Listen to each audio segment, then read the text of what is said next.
ጤና ይስጥልን ተመልካቾቻችን ሳምንታዊ የቢዝነስ መረጃዎችን ወደናንተ የምናደርስበት ሰዓት ላይ ነው የምንገኘው። መረጃዎቹን በማጋራት ሰላም ይልማ አብሬያችሁ ቆይታ አደርጋለሁ።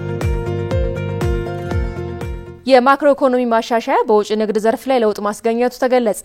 ጠቅላይ ሚኒስትር አብይ አህመድ በ6ኛው የህዝብ ተወካዮች ምክር ቤት 5ኛ ዓመት የሥራ ዘመን ሁለተኛ መደበኛ ስብሰባ ላይ ለምክር ቤት አባላት ምላሽና ማብራሪያ በሰጡበት ወቅት የማክሮ ኢኮኖሚ ማሻሻያው በውጭ ንግድ ዘርፍ ላይ ከፍተኛ ለውጥ ማስገኘቱን ገልጸዋል። በ2017 በጀት ዓመት ከውጭ ንግድ 8.3 ቢሊዮን ዶላር በአገልግሎት ደግሞ 8.1 ቢሊዮን ዶላር መገኘቱን ነው የገለጹት። ቴክኖሎጂን መጠቀም፣ የንግድና ኢንቨስትመንት ከባቢን ማሻሻል፣ የዘርፎችን ምርታማነትና ተወዳዳሪነትን አቅም ማሳደግ የመንግስት ትልቁ ዓላማ መሆኑንም ጠቁመዋል። የማክሮ ኢኮኖሚ ሪፎርሙ ዘላቂ የፋይናንስ ስርዓትን መዘርጋት፣ የኢትዮጵያ አቅምን ተጠቅሞ ሀገር መለወጥ እንዲሁም አንድም ብድር ከውጭ ሳይመጣ ኢትዮጵያን ማሳደግ እንደሚቻል ማሳይቷል ብለዋል። የውጭ ምንዛሪ ግኝት በሚመለከት በኢትዮጵያ ታሪክ ለመጀመሪያ ጊዜ ኤክስፖርት ኦፍ ጉድስ ከኤክስፖርት ኦፍ ሰርቪስ የበለጠ ውጤት አምጥቷል። ለመጀመሪያ ጊዜ ነው።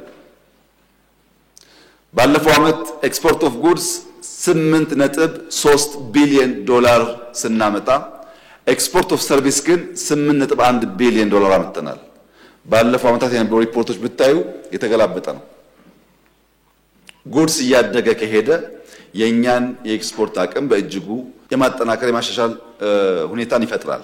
በርካታ ሴክተሮች ላይ ኢምፖርት ሰብስቲዩሽን የተሳካ ውጤት መጥቷል። ቢሊዮንስ ኦፍ ዶላርስ ተክተዋል።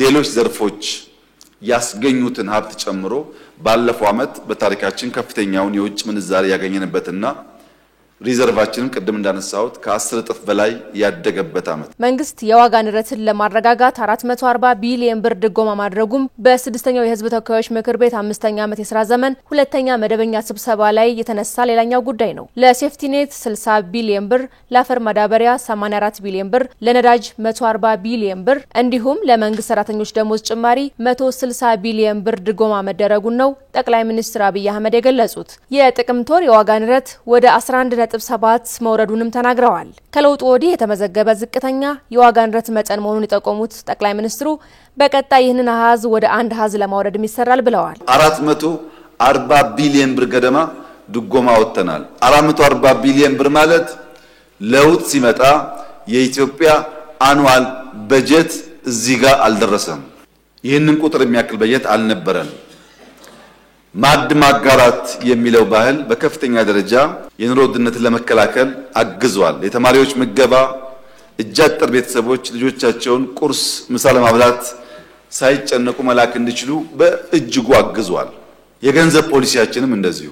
ይሄ ተደምሮ የዚህ ወር ኢንፍሌሽን 11.7% ወርዷል። የምግብ ኢንፍሌሽን 10.2 ነንፉድ የሚባለው 14.2% ነው። በድምሩ 11.7% ከሪፎርሙ ዘመን ጀምሮ ዘ ሎስት የሚባለው ኢንፍሌሽን ሬት ይሄኛው ነው።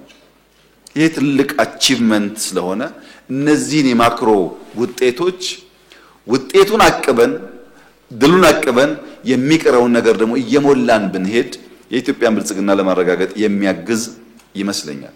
ይህ ሲባል አሁንም ኢንፍሌሽን በዚህ ዓመት ካለበት 11.7 በጋራ ጥረትና ርብርብ ከ10 በታች እንዲወርድ ይሰራል።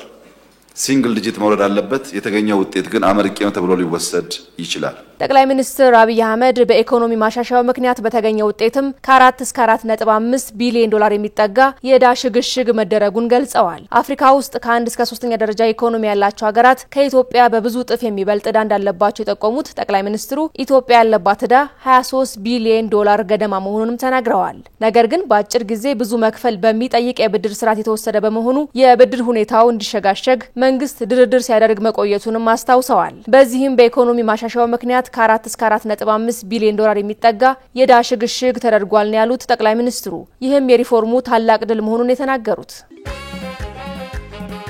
ለአዲስ ዘመን ከዘመን በቋሚነት የሚሰጥ የላቀ ደንበኞች አገልግሎትና ውጤታማነት ለህቀትን በሚገልጽበት በዚህ ዓለም የባንክ ምርጫው ሁሉንም ነገር ይናገራል። የውጭ ምንዛሪ ማስተላለፍ በተመለከተ እምነት በጣም አስፈላጊ ነገር ነው። የእርሶ ምርጫ የሚያከብረውና የሚያስቀድመውን ዘመናዊ የባንክ አጋር መምረጥ በጥራት ማመንን ያሳያል። አሁን ደግሞ ዘመን ባንክን ለመምረጥ ሌላ ተጨማሪ ምክንያት አለ። የተጨማሪ 6% ጉርሻ የሚልኩትን ገንዘብ ማድረስ ወይም የሚላክሎትን ገንዘብ መቀበል ብቻ በቂ አይደለም። በላቀ ደንበኞች አገልግሎት ሲሆን የአክብሮት መገለጫም ነው። ትዊንስ፣ ዌስተርን ዩኒየን፣ ዳሃብሽል፣ ካሽጎንና ያያን ከመሳሰሉ አስተማማኝ ከሆኑ ዓለም አቀፍ የገንዘብ አስተላላፊዎች ጋር አብረን ስለምንሰራ ከውጭ ሀገራት የሚላክሎትን ገንዘብ በላቀ አገልግሎት ከእጆ ይገባል። ዘመን ባንክ እርሶ ክቡር ደንበኛችን የሚሰጡንን እምነት ዋጋ የሚሰጥ ባንክ ነው። ከነሐሴ 20 እስከ መስከረም 30 ቀን 2018 ዓ.ም ድረስ በዓለም አቀፍ የገንዘብ አስተላላፊ ድርጅቶች ከየትኛውም የዓለም ክፍል የውጭ ምንዛሪ ሲቀበሉ ተጨማሪ የ6% ጉርሻ ይቀበላሉ።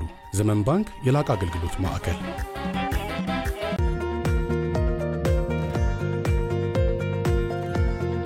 ተመልካቾቻችን ሳምንት የቢዝነስ መረጃዎቻችን ወደ እናንተ መድረሳቸውን ቀጥለዋል። ኢትዮጵያና የአውሮፓ ህብረት የ90 ሚሊዮን ዩሮ የገንዘብና የቴክኒክ ድጋፍ ስምምነት ማድረጋቸው ሌላኛው ሳምንታዊ ክንውን ሆኖ አልፏል። ስምምነቱን ያደረጉት የገንዘብ ሚኒስትር ዴኤታ ሰመሪታ ሰዋሰው ይህ ድጋፍ የኢትዮጵያን ፍላጎትና የአውሮፓ ህብረት ግሎባል ጌትዌይ ስትራቴጂ በማጣጣም የጋራ ፍላጎቶችን ለማስፈጸም ያለመ ነው ብለዋል። የተመደበው 90 ሚሊዮን ዩሮ የድጋፍ መጠን በተለይም ከግጭት በኋላ የመልሶ ግንባታ ጥረቶችን፣ የኢኮኖሚ ማሻሻያ አጀንዳን፣ ተመላሽ ስደተኞችን ማገዝ እንዲሁም ሴቶችን በኢኮኖሚ ለማብቃት የሚውል መሆኑን ሚኒስትር ዴኤታዋ ተናግረዋል። በኢትዮጵያ የአውሮፓ ህብረት አምባሳደር ሶፊ ፍሮም ኤምስበርገር ስምምነቱ ቲም ኢሮፕ የተሰኘውን አቀራረብ በመጠቀም በአፍሪካ ቀንድ ቁልፍ እርምጃዎችን በመደገፍ የሁለቱ አጋሮችን ትስስር እንደሚያጠናክርም ገልጸዋል። ስምምነቱ በኢትዮጵያና በአውሮፓ ህብረት መካከል ያለውን ጠንካራ አጋርነት ያረጋግጣልም ነው የተባለው። ሁለቱ ወገኖችም የጋራ ግቦቻቸው የሆኑትን ዘላቂ ልማት፣ ብልጽግናና ሰላምን ለማስፈን በቁርጠኝነት የሚያስፈጽም መሆኑን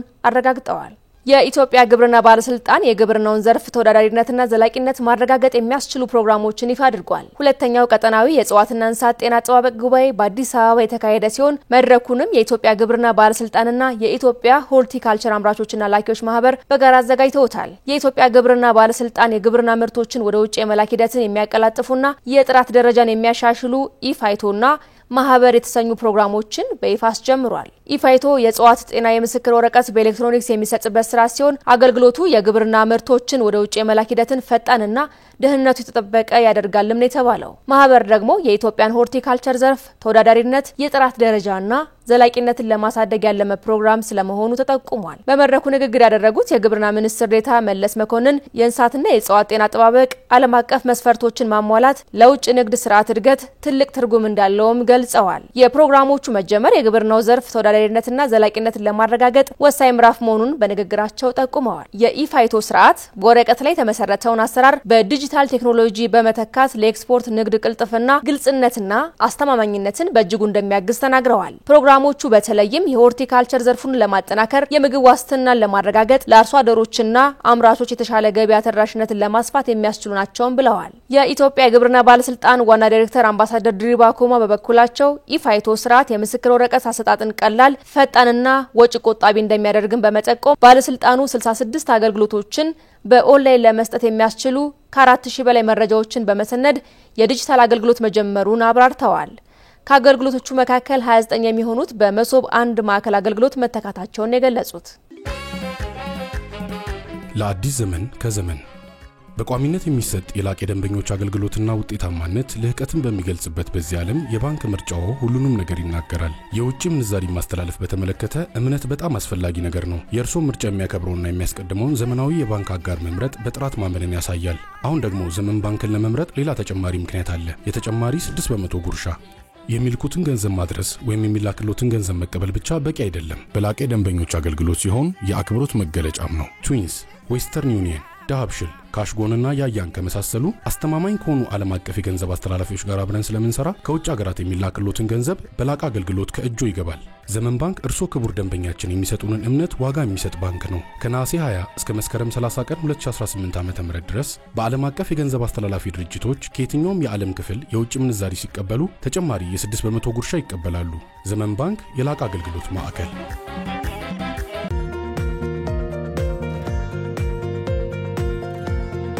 ከ14 ሀገራት የተውጣጡ ከ100 በላይ ዓለም አቀፍ የእንስሳት ሀብት ዘርፍ ተዋናዮች የተሳተፉበት አውደሪ ተከፍቷል። 14ኛው የኢትዮጵያ ፖልትሪ ኤክስፖ፣ 10ኛው የአፍሪካ እንስሳት አውደሪና ጉባኤ እንዲሁም 5ኛው የአፒካልቸር ኢትዮጵያ ዓለም አቀፍ የንግድ ትርኢት ዛሬን ጨምሮ ለቀጣይ 3 ቀናት በአዲስ አበባ ሚሊኒየም አዳራሽ ይካሄዳል። እንደ ዓለም የምግብ ድርጅት መረጃ የእንስሳት ሀብት ባደጉት ሀገራት 40% የሚጠጋውን በማደግ ላይ ባሉት ሀገራት ደግሞ 20% የግብርና ምርት እንደሚሸፍን ያመለክታል። በዓለም ዙሪያ ደግሞ ቢያንስ 1.3 ቢሊዮን ዜጎች ኑሮ የሚደግፍ ሲሆን ትንበያዎች እንደሚያሳዩት ከሆነ በአፍሪካ በህዝብ ቁጥር ማደግ፣ በተጠቃሚዎች የመግዛት አቅም መጨመርና በከተሞች መስፋፋት ምክንያት የእንስሳት ተዋጽኦ በፍጥነት እያደገ መጥቷል። በመሆኑም መሰል ዓለም አቀፍ መድረኮች ዘርፉን ለማሳደግና ይበልጥ ተጠቃሚነትን ለማስፋት እንደሚረዳ በመክፈቻ መርሃ ግብሩ ላይ ተንጸባርቋል። ኢትዮጵያ ባለፉት ዓመታት የተለያዩ ስትራቴጂዎችን በመንደፍ በዘርፉ ከፍተኛ ለውጦችን ማስመዝገብ የቻለች ሀገር መሆኗን ነው በመድረኩ የተነሳው።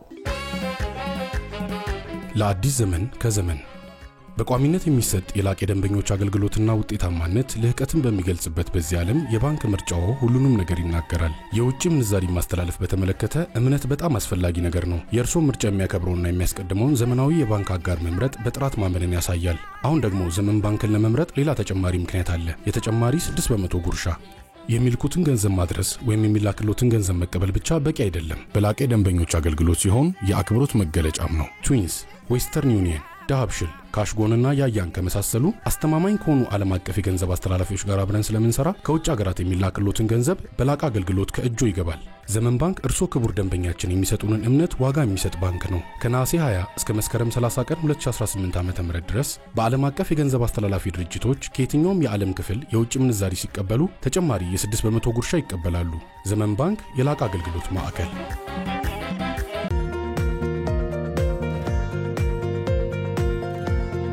ተመልካቾቻችን በስተመጨረሻ ወደ ያዝነው የቢዝነስ መረጃ መራን። የዋጋ ንረትን በመቆጣጠር ገበያውን ማረጋጋት መቻሉን የንግድና ቀጣናዊ ትስስር ሚኒስቴር ገለጸ። የንግድና ቀጣናዊ ትስስር ሚኒስቴር በ2018 በጀት ዓመት ባለፉት 3 ወራት በቂ የግብርናና የኢንዱስትሪ ምርቶች እንዲቀርቡ በማድረግ ገበያውን ማረጋጋት መቻሉን አስታውቋል። የግብርናው ዘርፍ ምርታማነት እንዲያድግ መንግስት ከፍተኛ ትኩረት ሰጥቶ መስራቱ በቂ የምርት አቅርቦት እንዲኖር ማስቻሉንና የገበያ ዋጋን በማረጋጋት ሂደት በጎ ሚና ማበርከቱን በሚኒስቴሩ የሀገር ውስጥ ንግድ መሪ ስራ አስፈጻሚ ሊቁ በነበራቸው ናቸው የተናገሩት። በዚህ መሰረት 1,677,934 ኩንታል ስኳርና 198,949,288 ሊትር የምግብ ዘይት በገበያው በኩል ለሸማቹ መቅረቡን ነው ከንግድና ቀጣናዊ ትስስር ሚኒስቴር ማህበራዊ ሚዲያ የተገኘ መረጃ የሚያመለክተው። በሌላ በኩል የቅዳሜና እሁድ ገበያዎች ለማስፋት በተከናወነ ስራ 71 አዳዲስ ገበያዎች መከፈታቸውም ተነስቷል። ተመልካቾቻችን ለዛሬ የነበሩን የቢዝነስ መረጃዎቻችን እነዚህን ይመስሉ ነበር። ሰላም ይልማ አብሬያችሁ ቆይታ አድርጌያለሁ። እስከ ሳምንት መልካም ቆይታ።